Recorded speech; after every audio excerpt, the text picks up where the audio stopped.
Bonjour et bienvenue dans l'ivresse du moment, mon journal de lecture, les 3 derniers livres que j'ai parcourus, que je vais reparcourir un peu en votre compagnie.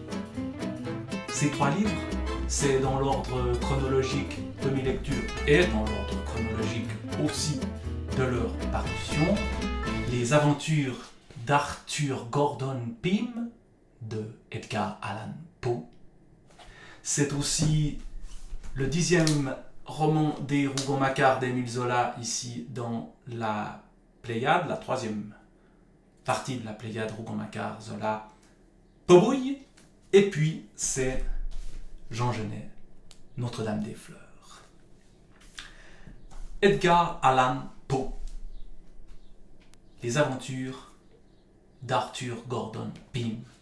Plus précisément, le titre de l'édition originale, c'est Tout ça. Et tout ça, c'est quoi? C'est, attention, je spoil, comme visiblement c'était l'habitude à l'époque, puisque le roman est quasiment raconté dans son entier à la première page. L'auteur qui ferait ça aujourd'hui,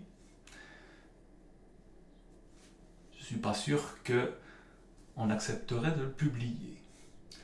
Les aventures d'Arthur Gordon Pym de Nantucket, contenant les détails d'une mutinerie et d'une atroce boucherie à bord du brick américain Grumpus faisant route vers les mers du Sud au mois de juin 1827, avec une relation de la reprise du vaisseau par les survivants, leur naufrage suivi de leurs horribles souffrances à cause de la famine, leur délivrance par l'entremise de la goélette anglaise Jane Guy, la brève course de ce dernier vaisseau dans l'océan Antarctique, sa capture et le massacre de son équipage parmi un groupe d'îles situées au 84e parallèle de latitude sud, ainsi que les incroyables aventures et découvertes dans l'extrême sud engendrées par cette déplorable calamité. New York, Harper & Brothers, 82 Cliff Street, 1838. Bon, je pourrais m'arrêter là puisque tout est déjà dit. Quel intérêt donc de lire un livre qu'on nous raconte dès la première page? L'intérêt, il est dans l'écriture d'Edgar Allan Poe, il est dans la construction déjà de ce livre qui tantôt est un récit à la première personne, tantôt à la forme d'un journal de bord qui s'arrête sur certains moments précis, puis fait avancer le récit. Un récit dans lequel il n'est pas toujours facile de se repérer. Toute la première partie, le personnage est enfermé dans la cale du navire, il y a un chien qui est avec lui, il y a pas de lumière, il n'y a plus de lumière, il n'y a pas grand chose à manger ni à boire, il y a des espèces d'hallucinations de temps en temps, donc on est un peu perdu avec le personnage, on ne sait pas trop ce qui se passe autour, la mutinerie qui a lieu, on comprend qu'il se passe quelque chose de bizarre, mais on ne sait pas encore trop quoi. Ce qui est assez perturbant dans la lecture, mais en même temps, c'est ce qui fait qu'on se pose des questions. Et puis, ensuite, on se retrouve dans ce huis clos qui est un navire en pleine mer, surtout après une mutinerie. En plus, il y a de moins en moins de personnes vivantes sur ce bateau.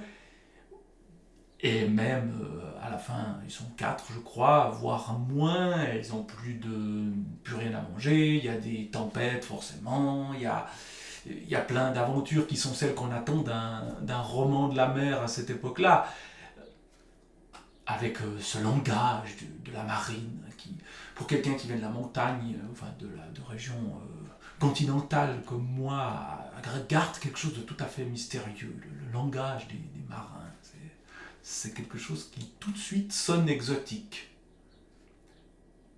Et puis, il y a aussi dans ce roman, 1838, pleine période romantique, une attention vers les situations extrêmes, vers les choses qui impressionnent, qui font qu'on va se sentir pleinement pris par les émotions des personnages et par leur situation tragique. Notamment le moment où il reste donc 4 personnes vivantes, il n'y a plus rien à manger. Et la solution, c'est laquelle? C'est qu'un des 4 va devoir se sacrifier pour que les autres le mangent. On tire ça à la courte paille. Ça donne évidemment une scène qui est pleine de suspense. Qui va être le personnage qui va être mangé par les autres? On devine en tant que lecteur que ce ne sera pas le narrateur, mais on fait mine de craindre pour sa propre vie avec lui. Et puis surtout, bon, qu'est-ce qui se passe après? On n'épargne pas l'horreur au lecteur. Voici ce qui se passe juste après ce tirage au sort. Déjà, le narrateur s'évanouit. Puis, je revins à temps de mon évanouissement pour voir le dénouement de la tragédie et assister à la mort de celui qui, comme auteur de la proposition, était pour ainsi dire son propre meurtrier. Il ne fit aucune résistance et, frappé dans le dos par Peters, il tomba mort sur le coup. Je n'insisterai pas sur le terrible festin qui s'ensuivit immédiatement. Ces choses-là, on peut se les figurer, mais les mots n'ont pas une vertu suffisante pour frapper l'esprit de la parfaite horreur de la réalité.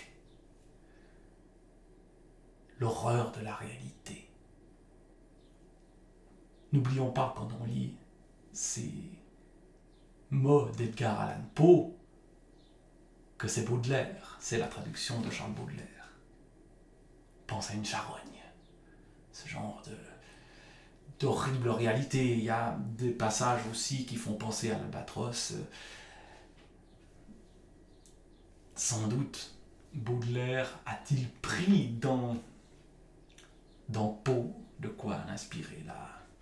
Je spécule, je ne connais pas exactement les liens précis entre les deux auteurs, sinon que Baudelaire a traduit Poe.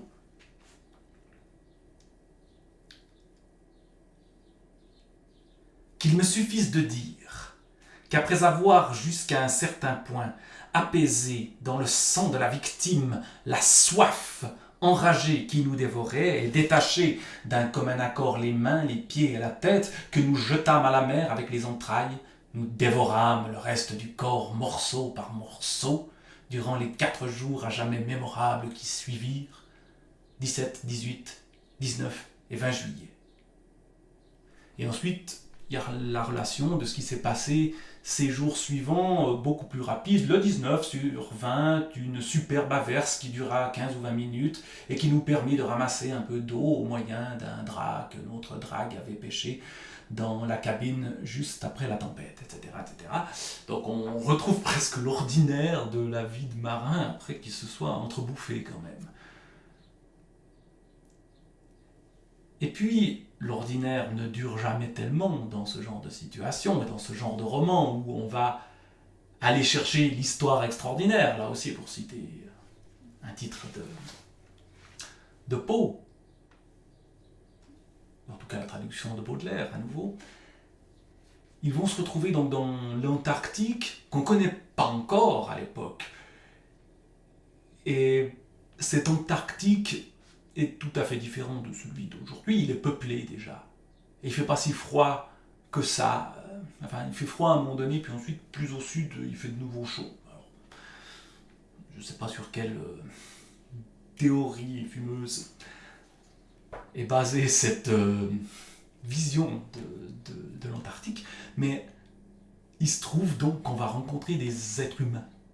Alors ces êtres humains, on est aussi à une époque où des questions se posent. 1838, quand ce roman paraît, 1827, quand il est... quand il se déroule, c'est la période où, aux États-Unis, où vit Edgar Allan Poe, dans les États du Sud, où il se trouve aussi, la question de l'abolition de l'esclavage est au cœur des débats. Et Poe, semble-t-il, d'après ce que j'ai lu, je crois, dans la préface, mais je n'ai pas creusé plus loin, est plutôt pro-esclavagiste. Et il a une vision des personnages de race non blanche, pourrait-on dire, qui est quand même assez négative. Et on le retrouve dans ces mystérieux peuples qui vivent dans des îles paumées au milieu de nulle part, qui sont non blancs de manière encore plus nette que les gens d'origine africaine, puisqu'ils ont même les dents qui sont noires, et que la couleur blanche les terrorise. Donc il y a une sorte de création d'une sorte de peuple imaginaire dans une île perdue. Ça fait penser un peu à Jonathan Swift, les Lilliputiens et les autres, là, je ne sais plus exactement maintenant, les voyages de Gulliver. Et donc, on a à la fois une inventivité sur création de peuples mystérieux, mais aussi beaucoup de préjugés, de stéréotypes qui aujourd'hui passeraient sans doute plus du tout. Et je ne sais pas s'il y a des gens qui sont venus dire attention, Edgar Allan Poe et ses aventures d'Arthur Gordon Pym, c'est des gros racistes, il ne faut pas les lire. Bon, moi ça ne m'empêche pas d'aller lire ça tout en étant conscient que c'est une autre vision du monde. Allez, un petit passage justement de cette pseudo-anthropologie, pour employer des termes compliqués, mais il y a un peu de ça, c'est-à-dire que on fait comme si on découvrait un peuple sauvage et on va s'étonner de leur mode de vie et essayer de le comprendre, tout en se faisant avoir, parce que finalement c'est ce peuple qu'on avait cru au départ plutôt sympathique. En fait, ils leur ont tendu à ces mystérieux hommes blancs, donc blancs qui leur font peur, une embuscade. Comme nous approchions du village avec Too-Wit et sa bande, une immense populace, on voit déjà le terme péjoratif, se précipita à notre rencontre, poussant de grands cris. Encore, presque, des animaux, parmi lesquels nous distinguions les éternels Amamu, Mu et Lama Lama. Nous fûmes très étonnés de voir que ces nouveaux arrivants étaient, à une ou deux exceptions près, entièrement nus, les peaux à fourrure n'étant à l'usage que des hommes des canaux. Toutes les armes du pays semblaient aussi en la possession de ces derniers, car nous n'en voyions pas une seule entre les mains des habitants du village. Il y avait aussi une multitude de femmes et d'enfants. Multitude, une sorte de vrac, de tas. Celles-ci ne manquant pas, donc on parle des femmes, celles-ci ne manquant pas absolument de ce qu'on peut appeler beauté personnelle. Vous voyez les pincettes qu'il prend pour dire que ces femmes étaient belles, ne manquant pas absolument. Donc on s'attendrait à ce que ces femmes nues, sauvages, soient repoussantes. De ce qu'on peut appeler, encore on hésite, est-ce qu'on peut vraiment l'appeler comme ça ? Beauté personnelle. En plus, beauté personnelle, donc elles ne sont peut-être pas toutes belles, c'est certaines, etc. Elles étaient droites, grandes, bien faites et douées d'une grâce et d'une liberté d'allure qu'on ne trouve pas dans une société civilisée. Là aussi, le rapport entre le civilisé et le sauvage a l'avantage ici tout d'un coup de ces sauvages. Il n'emploie pas le terme, en tout cas pas là, je crois qu'à d'autres endroits c'est plus explicite. mais leurs lèvres, comme celles des hommes, étaient épaisses et massives. Je pense aussi à des stéréotypes racistes ici, à ce point que même en riant, elles ne découvraient jamais les dents. Parce qu'elles ont les dents noires, hein, c'est ceci. Et puis il y a cette fascination pour le blanc, l'opposition du blanc et du noir. Et plus on va au sud, plus ce sera le blanc qui domine. Et ces peuples sauvages, noirs, vont craindre le sud blanc. Des parallèles sont-ils possibles avec le sud des États-Unis, les noirs et les blancs, etc. Sans doute. Mais je ne vais pas m'aventurer dans cette pente savonneuse. Parce qu'au fond, ce livre-là, je l'ai lu comme un roman d'aventure. Voilà. Avec, bien sûr, des préjugés d'une époque révolue, mais quand même beaucoup de plaisir à découvrir et à lire des merveilles assez exceptionnelles et assez inattendues. Au fond. Deuxième roman plein de préjugés, mais peut-être servant à pointer les préjugés, Pobouille de Émile Zola.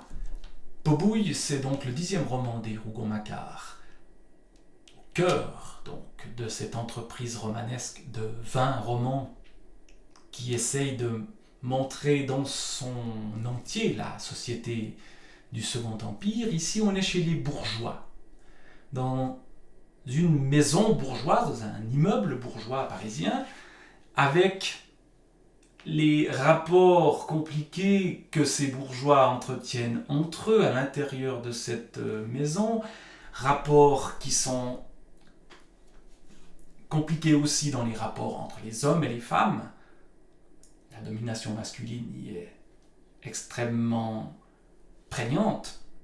Rapport compliqué aussi entre les maîtres et les serviteurs, ou les servantes d'ailleurs, beaucoup plus de femmes dans le milieu des bonnes par exemple, des cuisinières, etc. Quelques hommes, mais qui ne sont pas tellement mis en avant, et ces rapports qui ont l'air d'être des rapports harmonieux a priori, on en voit à la fois la violence, le caractère sordide parfois des liens qui sont noués et dénoués dans cette maison où on est un peu comme dans le bateau d'Edgar Allan Poe, coincés ensemble. Alors, on peut en sortir et on va sortir de cette maison, on va sortir de cet immeuble de temps en temps, mais mine de rien, on y revient sans cesse. Et ce qui est intéressant dans ce livre-là, c'est justement comment Zola nous montre que quand on commence à aller regarder ce qui se passe vraiment dans les appartements, dans les cuisines, dans les chambres à coucher, c'est pas joli. Alors, quelques exemples. Par exemple, on a cette femme qui veut absolument marier ses filles et qui emmène sa fille qui s'appelle Berthe partout dans les salons parisiens de la bourgeoisie qui correspond à ce milieu social. Hein. C'est pas les grands salons de la haute noblesse, c'est pas non plus les petits ouvriers. Elle emmène sa fille là qui doit au fond racoler des hommes. Il y a presque une forme de prostitution soft, va-t-on dire, pour se trouver un mari parce que il faut récupérer de l'argent. Et quand même, une femme qui ne se marie pas, c'est la honte, etc. Il y a tout un standing à avoir. Et donc, finalement, elle va trouver un mari dans l'immeuble même, fils du propriétaire. Oui, je crois. c'est assez difficile parfois de s'y repérer avec tous ces personnages, qui est le mari de qui, parce qu'après qui est le mari, l'amant, la maîtresse, enfin, parfois on se dit attends, celle-ci c'est qui, c'est quoi, enfin bref, ça montre que tout ça est une espèce de cloaque dans lequel il se passe plein de choses et où tout le monde fait à peu près n'importe quoi avec n'importe quel autre personnage. Mais si je reviens à cette histoire-là, elle se trouve un mari qui est assez ennuyeux, donc comme le mari est ennuyeux, forcément elle va trouver un amant, mais le mari va découvrir que l'amant, enfin c'est des histoires qu'on voit au théâtre, souvent présentées dans leur aspect comique, mais là c'est pas drôle. Au contraire, il y a ce drame qui se noue parce que la femme a été découverte avec un amant, alors que son mari et tous les autres hommes de la maison naviguent de femme en femme sans que ça pose problème à personne.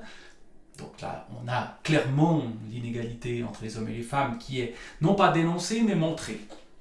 Et c'est ce qui est intéressant dans ce livre-là, au fond, chez Zola, on n'est pas dans du roman à thèse où on va insister sur des problèmes et les dénoncer et dire ça c'est pas bien, etc.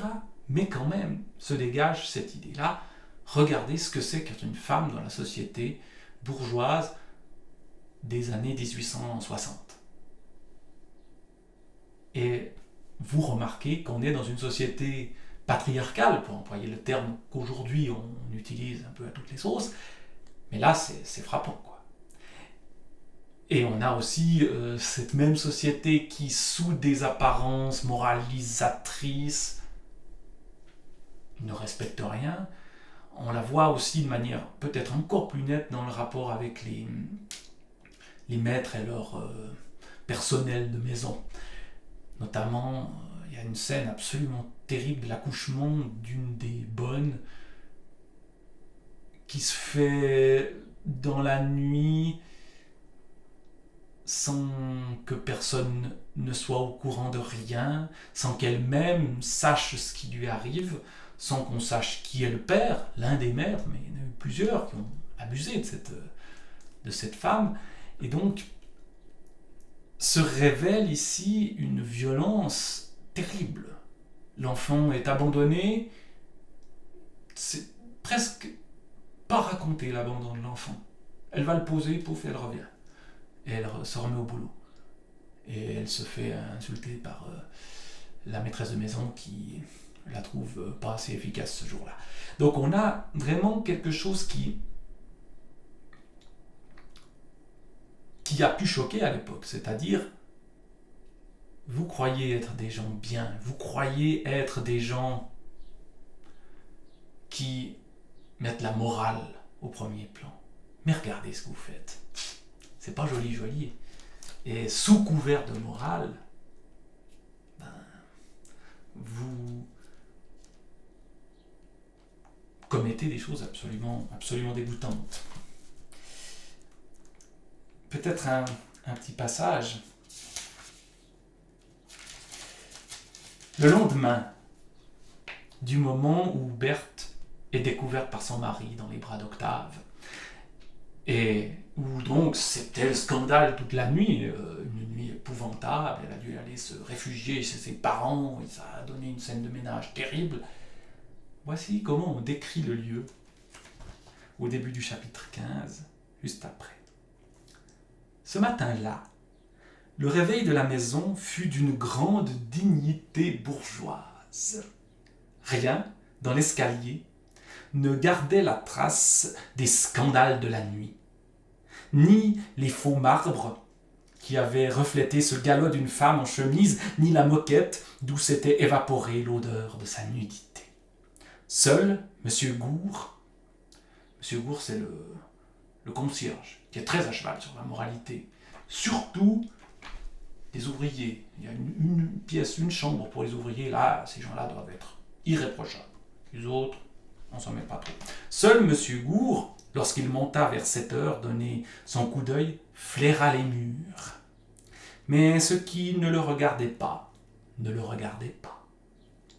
et comment, redescendant, il aperçut dans la cour deux bonnes, Lisa et Julie, qui causaient à coup sûr de la catastrophe, tant elles semblaient allumées, il les dévisagea d'un œil si ferme qu'elles se séparèrent. Ensuite, il sortit s'assurer de la tranquillité de la rue. Elle était calme. Déjà, pourtant, les bonnes avaient dû parler, car des voisines s'arrêtaient, des boutiquiers sortaient sur leurs portes, les yeux en l'air, cherchant et fouillant les étages, de l'air béant dont on contemple les maisons où il s'est passé un crime. Devant la façade riche, d'ailleurs, le monde se taisait et s'en allait poliment. Donc on voit qu'on essaye de sauver les apparences, mais qu'on n'y parvient pas tout à fait parce que il y a eu un scandale. Une femme a trompé son mari. Beaucoup d'hommes, eux, vont souvent en dehors de cette maison. Si ça ne se passe pas à la maison, c'est pas grave. Fréquenter des femmes, vont se dévergonder à peu près partout et ça ne pose aucun problème. Voilà un peu la situation de l'époque, donc quand même une situation assez contestable et finalement contestée par Zola. Et cette question de la morale, la moralité, de garder les apparences sauves tout en se comportant de manière mauvaise, au fond elle est renversée chez Jean Genet, Notre-Dame-des-Fleurs. Pourquoi ? Le récit qu'on lit quand on lit Notre-Dame-des-Fleurs de Jean Genet, c'est le récit d'un homme en prison. Et Jean Genet a fait de la prison et a écrit en prison ce livre-là, sans doute. J'ai pas exactement tous les éléments de la naissance de ce livre-là en tête, mais en gros, c'est un livre écrit par un prisonnier accusé d'avoir commis sans doute un vol, mais d'autres à côté vont commettre des meurtres. Bref, on est du côté des gens qui sont réprouvés par la société bourgeoise, mise en avant dans Pobouille de Zola. Et rajoutons à cela, au crime,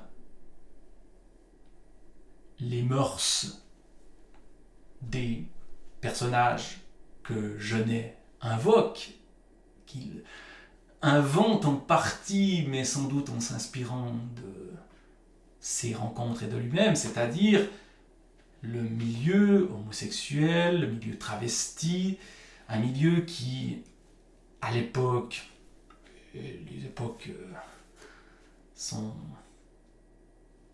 pas si anciennes que ça, c'est plus récent que Zola, en gros, ces milieux-là sont aussi des milieux mal vus, en marge par la société.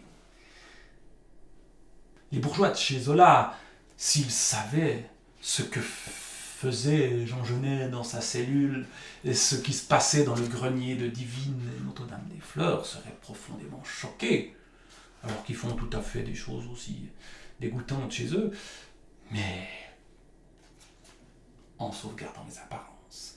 Donc il y a cette fascination chez Genet pour l'envers du décor, et cette volonté de le montrer et de le glorifier le caractère ambigu de ces personnages.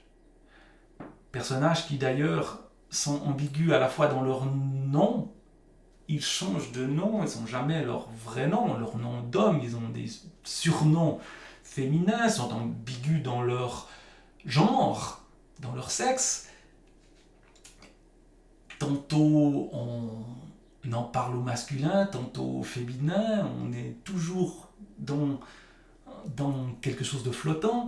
Ils sont ambigus aussi au niveau de leur comportement, on va en parler avec beaucoup de lyrisme, avec beaucoup d'empathie, et en même temps, ce sont des criminels où ils vont commettre des crimes, où il y a des macs qui exploitent qui prostituent tue des personnes. Enfin, on a des choses assez terribles qui se passent, mais qui sont présentées avec une sorte de lyrisme, une sorte d'amitié profonde qui est montrée.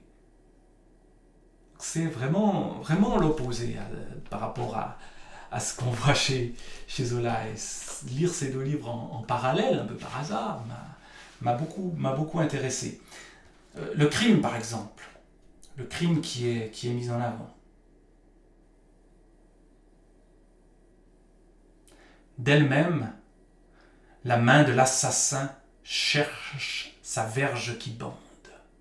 Il la caresse par-dessus le drap, doucement d'abord, avec cette légèreté d'oiseau qui volette, puis la serre, l'étreint fort. Enfin, il décharge dans la bouche édentée du vieillard étranglé. Il s'endort.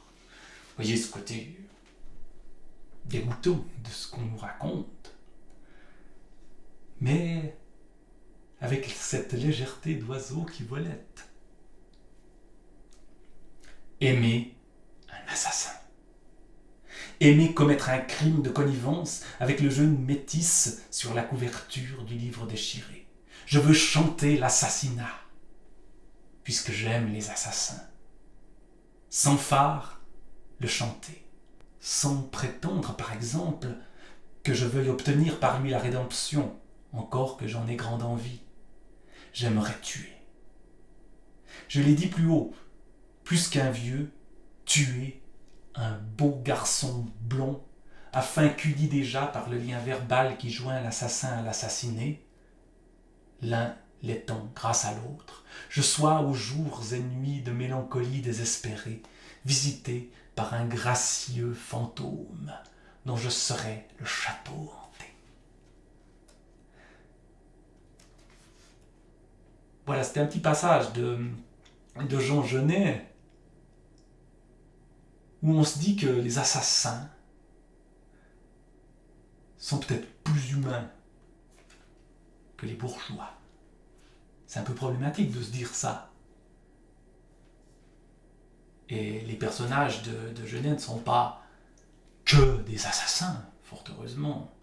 Ils sont bien plus que ça. Et leur vie qui est évoquée d'ailleurs dans une sorte de liberté d'écriture qui est assez